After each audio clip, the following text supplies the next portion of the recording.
रहमान रहीम अस्सलाम वालेकुम नाजरीन, मैं हूं अहमद फवाद और आप देखते हैं मुझे मेरे यूट्यूब चैनल और फेसबुक पेज पर। नाजरीन, आज के इस व्लॉग में बहुत अहम खबरें और अंदर की खबरें हैं जो कि मैं आपके साथ शेयर करूंगा। लेकिन उन खबरों की तरफ आने से पहले आपको एक बड़ी अपडेट जो है वो मैं देता चलूं, और वो बड़ी अपडेट ये है कि शहबाज शरीफ साहब को इमिग्रेशन हुकाम की जानिब से लाहौर एयरपोर्ट पर ही जो है वो रोक लिया गया है, और उन्हें जो है लंदन जाने के लिए जाने जो है वो नहीं दिया गया। आज ही लाहौर हाई कोर्ट की जानिब से एक फ़ैसला आया था, जिसमें शहबाज शरीफ को जो है वो इजाज़त दी गई थी कि वो जा सकते हैं लंदन में। उनका जो नाम था वो लिस्ट से हटा लिया गया था, और उनसे तकरीबन 3 तारीख़ तक जो है वो उन्हें इजाज़त थी।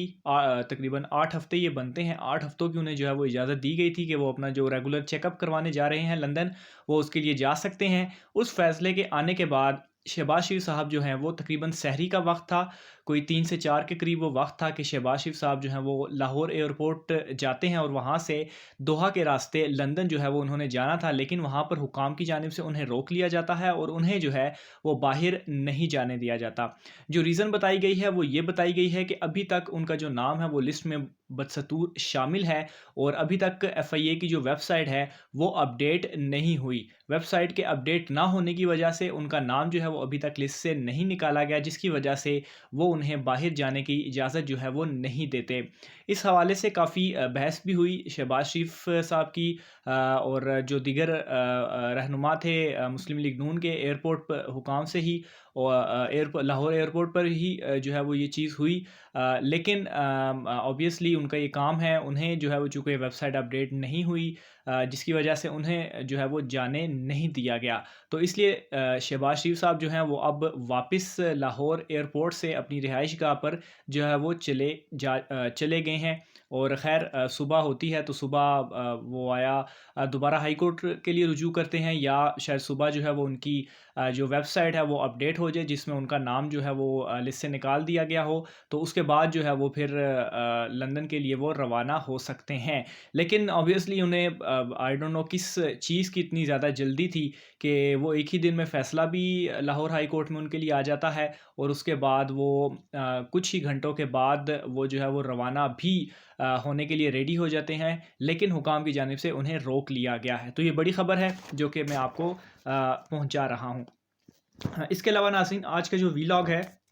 उसमें जो कुछ अहम और इम्पोर्टेंट ख़बरें हैं वो भी शहबाज शरीफ साहब के हवाले से ही हैं। और वो ख़बरें ये हैं कि सबसे पहले तो मैं उसमें आपको एक जो चीज़ ये बताऊंगा, वो ये कि ये जो मामला था, जब लाहौर हाई कोर्ट में इसकी समाअत हो रही थी, तो एक तो वहाँ पर चूँकि ये पहली समाअत थी, तो ये सबसे पहले नाज़रीन आपने याद रखना है कि जब भी किसी दरख्वास्त पर पहली समाअत होती है, तो पहली समाअत में जो जिस शख्स ने दरख्वास्त दायर की होती है,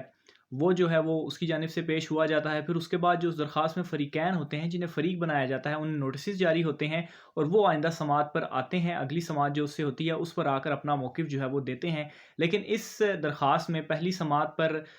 जो है वो दूसरी जानिब से किसी को नोटिस जारी नहीं हुआ था। आज जो है वो हुआ नोटिस जारी, लेकिन ये जो है वो पहली ही समाअत थी जिसमें जो है वो जो डिप्टी अटॉर्नी जनरल थे, ख़ैर वो अदालत में मौजूद ही थे पहले से, लेकिन उन्हें कोई नोटिस इस पर पहले से जारी नहीं हुआ था। तो उन्हें जब ये पूछा गया इस केस के हवाले से, तो उन्होंने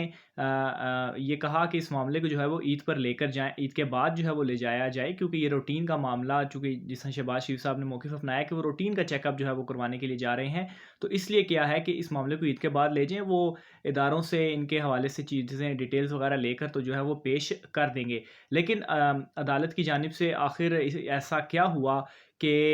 एक तो वक़्फ़ा भी लिया गया, फिर ईसीएल के हवाले से भी पूछा गया, लेकिन उन्हें कोई जवाब नहीं मिला। तो अदालत को उनके ईसीएल के हवाले से जो उन्होंने सवाल पूछा था कि आया उनका नाम ईसीएल पे है या नहीं है, उन्होंने जो वक़्फ़ा लिया, आया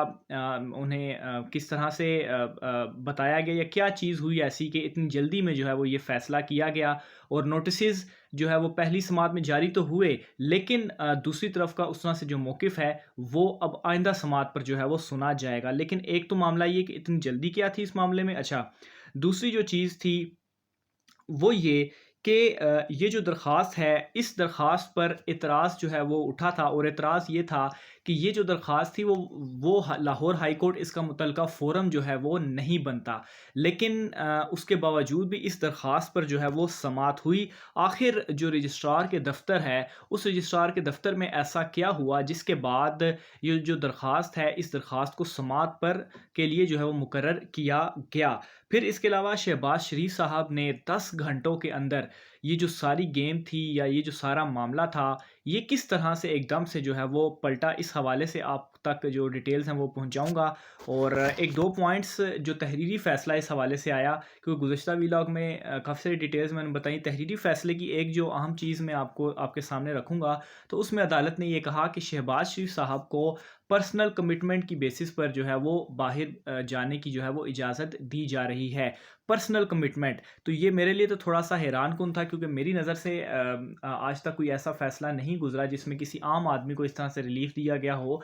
कि उसकी पर्सनल कमिटमेंट, यानी कि ज़ाती तौर पर वो शख्स ये कह रहा है कि मैं ज़ाती तौर पर आपसे ये कमिट कर रहा हूँ कि मैं वापस आऊँगा। और शहबाज शरीफ के हवाले से नाज़रीन ये याद रखिएगा, शहबाज शरीफ ने ही नवाज़ शरीफ के लिए जो है वो एक हल्फ़नामा दिया था कि वो वापस आएँगे। तो ऐसा शख्स कि जो किसी दूसरे की एक हल्फ़ देता है, एक कहता है कि वो वापस आएँगे, और नवाज़ शरीफ साहब जो हैं वो आज तक वापस नहीं आए, तो उनका अपना फिर कंडक्ट क्या होगा, वो अपने हवाले से किस तरह से उनकी जो पर्सनल कमिटमेंट है उन बेसिस पर जो है वो मतलब इस हवाले से उसका कंडक्ट क्या है। बहरहाल लाहौर हाई कोर्ट का ये फ़ैसला है, और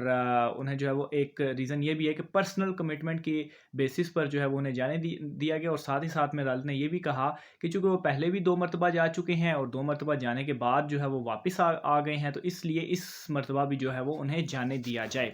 अच्छा, जो चीज़ें मैंने आपके सामने रखनी थी, एक तो रजिस्ट्रार ऑफ़िस के हवाले से। तो रजिस्ट्रार ऑफ़िस में नाज़रीन जब ये दरख़्वास्त, ये याद रखें कि तकरीबन आज चूँकि इसकी समाअत हुई, तो 1 दिन कबल, यानी कि कोई 11 के करीब जो है वो ये दरख़्वास्त दायर की गई लाहौर हाई कोर्ट में, और फिर अगले दिन इसके ऊपर जो है वो ये एतराज़ हुआ। शुरू में तकरीबन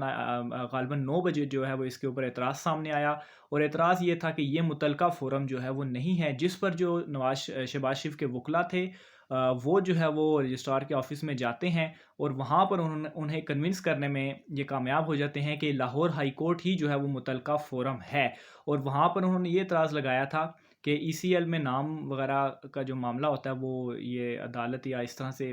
वो नहीं देखती। लेकिन उन्होंने कहा कि ये जो है वो ईसीएल वाला मामला नहीं है, बल्कि उनका जो नाम है वो ब्लैक लिस्ट में जो है वो डाला गया है, जिसकी वजह से उन्हें जो है वो बाहर जाने की इजाज़त नहीं है। तो ये सारा मामला है। तो ख़ैर वहाँ पर किसी तरीके से वो वकला जो है वो उन्हें कन्विंस करने में कामयाब हुए। तो तब रजिस्ट्रार ऑफ़िस में इसके ऊपर से जो एतराज़ात हैं वो ख़त्म किए जाते हैं, और उसी वक़्त समाअत के लिए भी ये मुकर्रर कर दी जाती है। और समाअत के जस्टिस बाकिर नजफ़ी साहब जो हैं, जज साहब, उनकी अदालत में ये समाअत के लिए मुकर्रर होती है, और फिर एक ही दिन में उनके लिए फ़ैसला भी आता है। हालाँकि जो दूसरी तरफ के फ़रीक़ैन हैं, उन्हें जो है वो नहीं सुना जाता, और 8 मई से 3 जून तक जो है वो उन्हें इजाज़त दे दी जाती है कि वो बैरून मुल्क या लंदन जो है वो जा सकते हैं। और 5 जून को जो है वो इसके ऊपर अब दोबारा समाअत होगी, और जो फ़रीक़ैन हैं उनका जो मौक़िफ़ है वो सुना जाएगा। तो ख़ैर मेरे लिए ये चीज़ भी हैरानकुन थी कि दूसरों का मौक़िफ़ जो है वो नहीं सुना गया, और वो अब अगली समाअत पर जो है वो आएगी। हालाँकि वो डिप्टी अटॉर्नी जनरल साहब थे जो हुकूमत को रिप्रेज़ेंट कर रहे थे, वो अदालत में मौजूद थे, लेकिन उन्हें इस केस के लिए बाकायदा नहीं बुलाया गया, वो पहले से ही जो है वो वहाँ पर बैठे हुए थे।